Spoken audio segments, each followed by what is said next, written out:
Students, आज का जो लेक्चर होगा फाइनेंशियल अकाउंटिंग पे ही होगा और दूसरा लेक्चर है ये।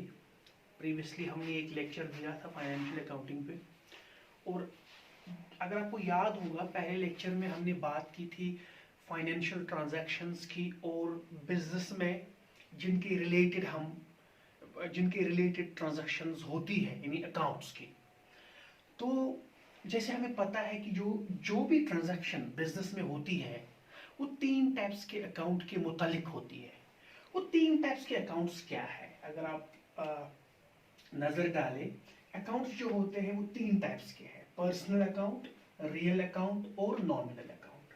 Personal account, real account and nominal account. देख लीजिए, इन चीजों को एक्सप्लेन हम करेंगे, लेकिन फिलहाल मैं एक बात बोलना चाहता हूं कि अगर कोई बिजनेस होगा, कोई भी बिजनेस लो, रेडीमेड बिजनेस हो, मैन्युफैक्चरिंग का बिजनेस हो, प्रोडक्शन का बिजनेस हो, कोई भी बिजनेस अगर हो तो जिसमें ट्रांजैक्शंस होती है, तो ट्रांजैक्शंस हमेशा पर्सन्स के रिलेटेड होती है या ट्रांजैक्शंस होती है एसेट्स और प्रॉपर्टीज के रिलेटेड, और ट्रांजैक्शंस होती है इनकम्स के रिलेटेड, जो बिजनेस को इनकम्स आती है, या एक्सपेंसेस के रिलेटेड, या लॉसेस के रिलेटेड, या गेन्स के रिलेटेड। हर कोई बिजनेस है, हर किसी में तीन ही चीजें होती है, या तो ट्रांजैक्शंस पर्सनल अकाउंट के रिलेटेड होगा, या तो ट्रांजैक्शंस रियल अकाउंट के रिलेटेड होगा, या तो ट्रांजैक्शंस नॉमिनल अकाउंट के रिलेटेड होगा। अगर ट्रांजैक्शंस पर्सन्स के रिलेटेड होगा, पर्सन्स के रिलेटेड वो क्या होता है, अगर फॉर एग्जाम्पल रईस सर के रिलेटेड कोई ट्रांजैक्शंस होती है तो मेरा अकाउंट जो आएगा वो पर्सनल अकाउंट में आएगा। Getting a point. उसके बाद अगर किसी भी बिजनेस में हम कोई एसेट खरीदते हैं, एसेट बेचते हैं, या कैश आता है, ये सारे ये एसेट्स जो है, चाहे लैंड हो, बिल्डिंग हुई, तो एसेट्स है, इनके रिलेटेड जब ट्रांजैक्शंस होती है तो ये रियल अकाउंट में आता है। कोई भी बिजनेस होगा, हर बिजनेस में इनकम्स आते हैं, खर्चे होते हैं, एक्सपेंसेस हो जाते हैं, लास्ट में या तो गेन आएगा बिजनेस को या लॉसेस हो जाएंगे। तो इनके रिलेटेड अकाउंट खोला जाता है, जो किस कैटेगरी में आता है, नॉमिनल अकाउंट। तो तीन टाइप्स के अकाउंट है, we have personal account, real account and nominal account. Personal account किन के रिलेटेड खोला जाता है, पर्सन्स के रिलेटेड। रियल अकाउंट किन के रिलेटेड होता है, एसेट्स एंड प्रॉपर्टीज के रिलेटेड। और नॉमिनल अकाउंट किसके रिलेटेड होता है, expenses, losses, incomes and gains के related. You are getting my point. ये सारा डिस्कशन हम थोड़ा सा कर चुके हैं, लेकिन इन चीजों को अगर मैं एक्सप्लेन करूं कि पर्सनल अकाउंट तीन टाइप्स के हैं: natural personal account, representative personal account, artificial personal account, और रियल अकाउंट दो टाइप्स का है: tangible real account and intangible real account. ठीक है ना। इन चीजों को समझने के लिए कुछ चीजों की नॉलेज होना बहुत जरूरी है। ठीक है। फॉर एग्जाम्पल, ये टॉपिक बहुत इंपॉर्टेंट है from examination point of view. देख लीजिए, अगर फॉर एग्जाम्पल आप किसी बच्चे को कहेंगे हम कि ये बेटा एक्सपेंस क्या होता है, वो कहेगा एक्सपेंस खर्चा होता है, हर किसी बिजनेस में खर्चे होते हैं। फॉर एग्जाम्पल सैलरी अकाउंट, अगर सैलरी के रिलेटेड अकाउंट खोला जाएगा, रेंट जब हम पे करते हैं, फीस जब हम पे करते हैं, तो ये सारे एक्सपेंसेस हैं। You are getting the point. तो एक्सपेंस के रिलेटेड जो हम अकाउंट खोलते हैं, that is a nominal account. ये तो हमें पता है, बट बहुत सारे बच्चों को ये पता नहीं होगा कि एक्सपेंस के अलावा एक और भी चीज है, we call that as outstanding expense. We call that as outstanding expense. तो एक्सपेंस के रिलेटेड अगर अकाउंट खोला जाएगा, expense account, it is a nominal account. लेकिन आउटस्टैंडिंग एक्सपेंस के रिलेटेड अगर अकाउंट खोला जाएगा, वो कौन सा अकाउंट है, that is very important from examination point of view. उसको पता नहीं होगा, वो सीधे लिखेगा कि आउटस्टैंडिंग एक्सपेंस जो है ये नॉमिनल अकाउंट है, which is wrong. Outstanding expense जो है ये नॉमिनल अकाउंट नहीं है। पहले हम ये एक्सप्लेन करेंगे कि आउटस्टैंडिंग एक्सपेंस क्या है। बेटा देखो, आउटस्टैंडिंग एक्सपेंस वो एक्सपेंस है जो हम इनकर करते हैं, जो खर्चा हो जाता है बिजनेस में लेकिन हम पे नहीं कर पाते हैं टाइम पे, that is an outstanding expense. यानी an expense which is incurred, an expense which is incurred but not paid is called as outstanding expense. For example, हमें अपने बिजनेस में सैलरी देनी है एम्प्लॉय को, अगर हमने सैलरी, अगर उन्होंने काम किया है, हमें सैलरी देनी है, हमने दे दी, दैट इज सैलरी अकाउंट, वो नॉमिनल अकाउंट है, ठीक है। लेकिन अगर हमें सैलरी देनी थी, खर्चा हो गया था, लेकिन अभी हमने इन कैश नहीं दिया है, तो हम बुक्स में कौन सा अकाउंट खोलेंगे? आउटस्टैंडिंग सैलरी अकाउंट और outstanding expense account. And remember, outstanding expense account is nothing but A personal account, it's a personal account. तो ये कितना इंपॉर्टेंट है आप देख लीजिए।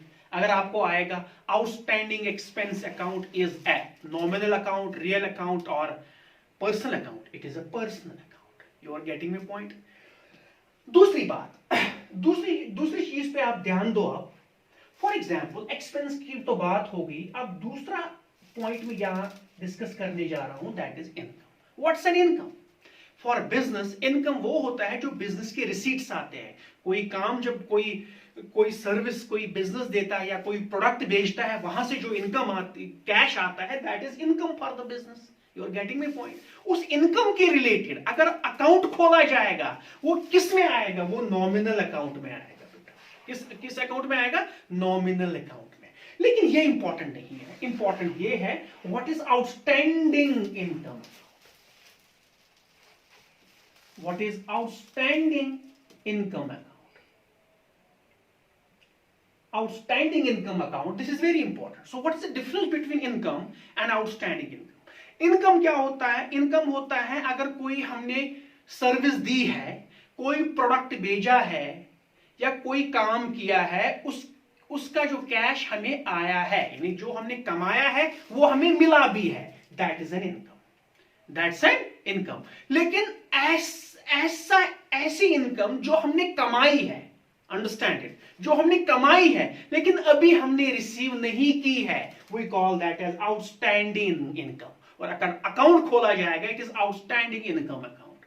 You are getting my point. So income के रिलेटेड अगर अकाउंट खोला जाएगा, income account is a nominal account, income account is a nominal account. लेकिन आउटस्टैंडिंग इनकम अकाउंट के रिलेटेड अगर अकाउंट खोला जाएगा, outstanding income account, it becomes personal account, it becomes an personal account. तो question आ सकता है पंचायत अकाउंट्स एग्जाम में कि outstanding personal account, outstanding income account is a nominal account, real account और personal account, it is a personal account.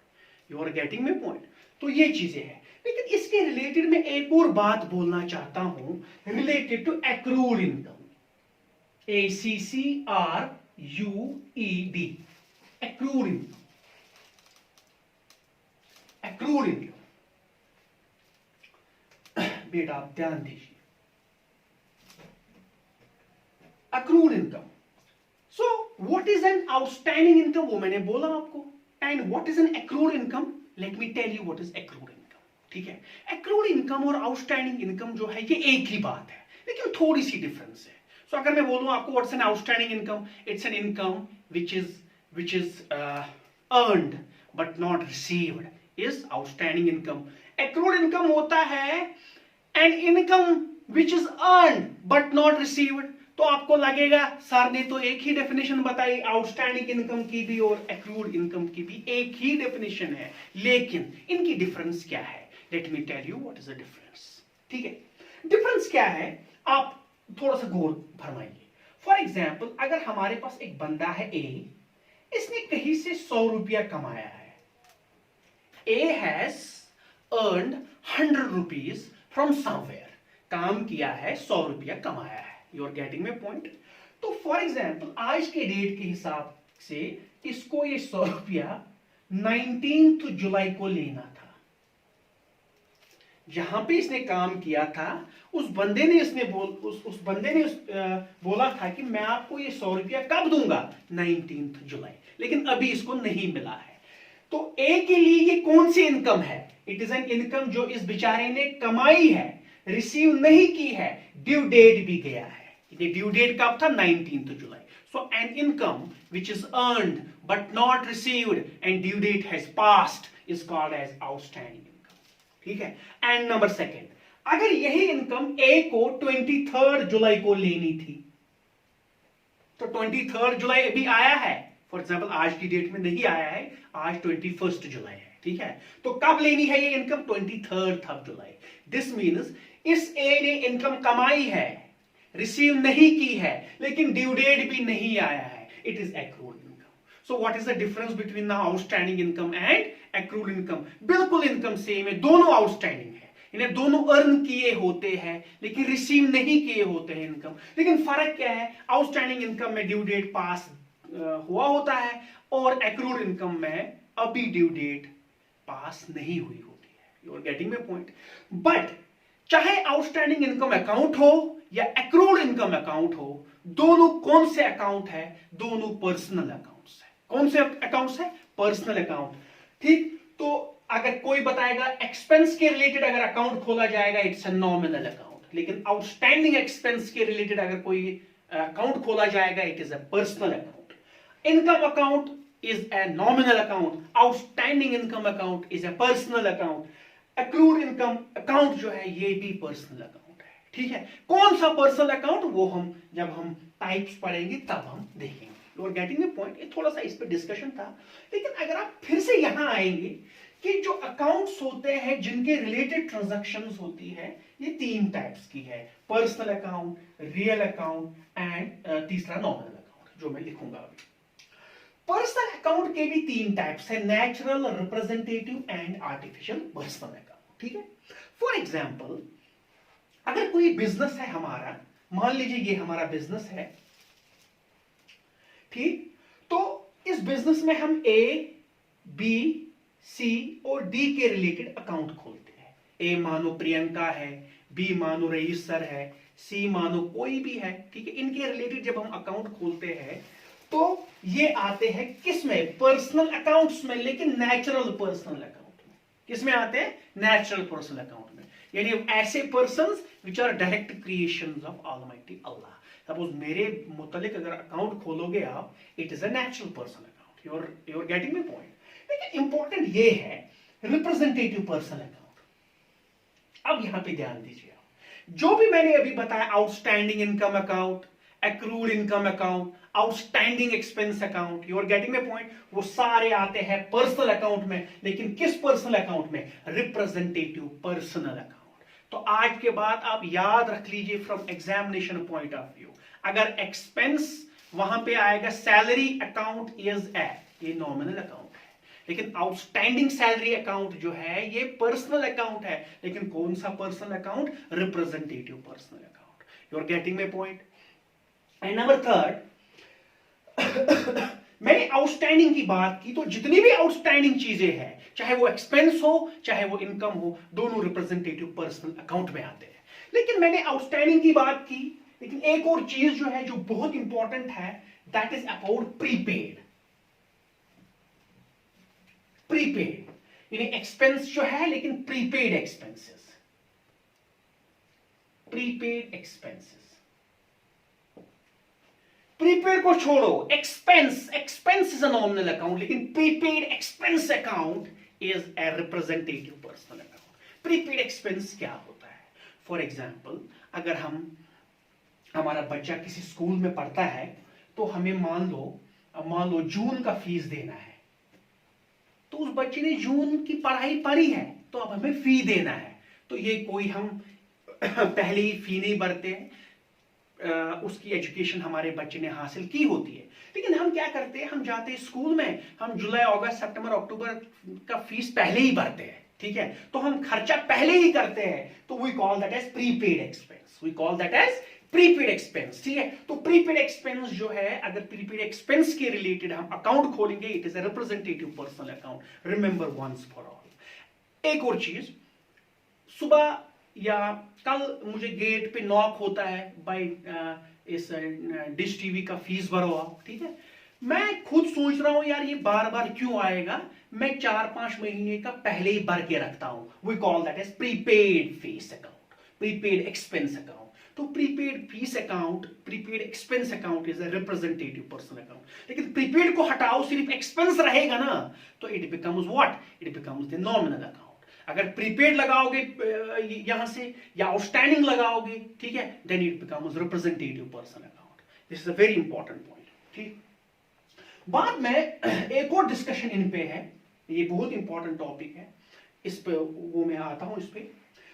तो these are the examples of the representative personal accounts, ठीक है। तो लेकिन अब चीजें हैं यहां पे artificial personal account, this is very important. मैंने यहां पे अभी कहा कि there are 2 types of the persons, one is the natural person, one is the artificial person, ठीक है। नेचुरल पर्सन और आर्टिफिशियल पर्सन को समझने के लिए मैं डिफाइन करना चाहता हूं what is a person, what is a person. एक आम इंसान को अगर कहेंगे व्हाट्स अ पर्सन, तो वो कहेगा person who Yeats, who drinks is a person.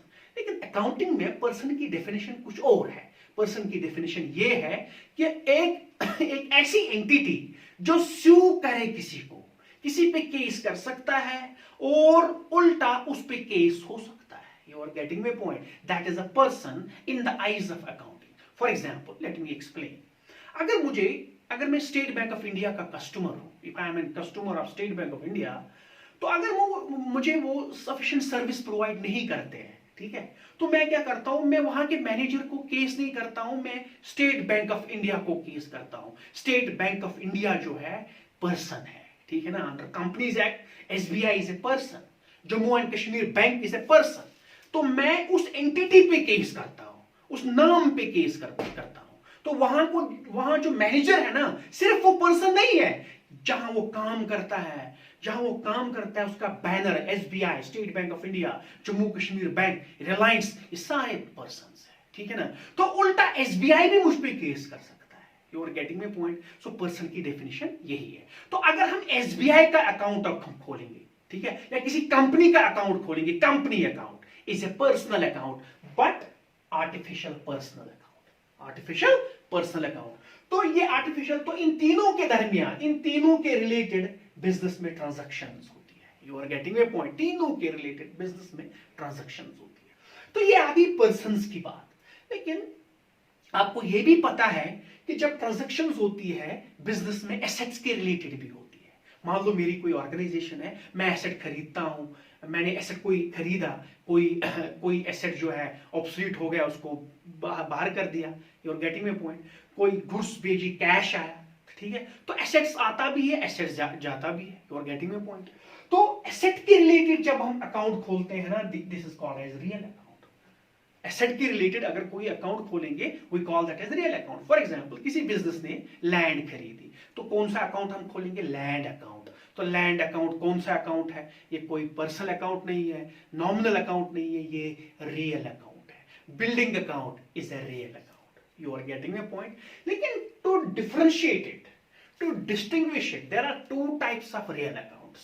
There are 2 types of real accounts. Number 1, tangible real account.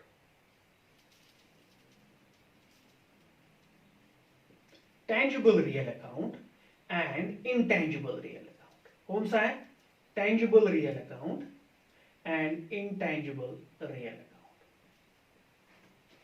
क्या है, tangible real account is one and intangible real account is second.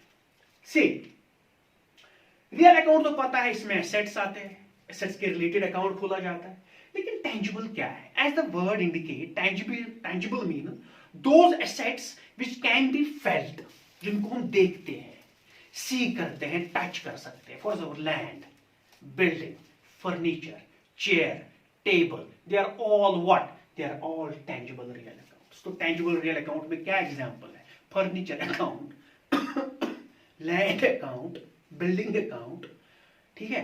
तो लेकिन intangible क्या है, intangible real account में ऐसे assets आते हैं जिनको हम टच नहीं कर, जो एसेट्स है बट उनको टच नहीं किया जा सकता है। फॉर एग्जाम्पल किसी की रेपुटेशन उसके लिए एसेट है, लेकिन उस रेपुटेशन को हम we can't touch that reputation. जैसे हम फर्नीचर को टच करते हैं ना, फिक्सचर को टच करते हैं, जमीन को टच करते हैं, वैसे ही कुछ ऐसे एसेट्स हैं जिनको हम ऐसा नहीं कर सकते हैं, टच नहीं कर सकते हैं। They are called as intangible real accounts. For example आ सकता है copyright. Copyright account is, copyright जो है ये एसेट है, इसके रिलेटेड अगर अकाउंट खोला जाएगा तो रियल अकाउंट है, लेकिन कौन सा real account? Intangible real account. तो कॉपीराइट क्या है ये आपको सब पता है, ठीक है। कॉपीराइट हमेशा, सपोज अगर मैंने कोई बुक लिखी है, अगर कोई बुक लिखी है मैंने किसी भी टॉपिक पे, तो उस बुक को पब्लिश करने का अधिकार सिर्फ मुझे है, कॉपीराइट उसका मेरे पास है। तो कॉपीराइट मेरे लिए एसेट है, लेकिन कौन सा एसेट है? You can't touch that copyright. Copyright है, तो कॉपीराइट के रिलेटेड अगर अकाउंट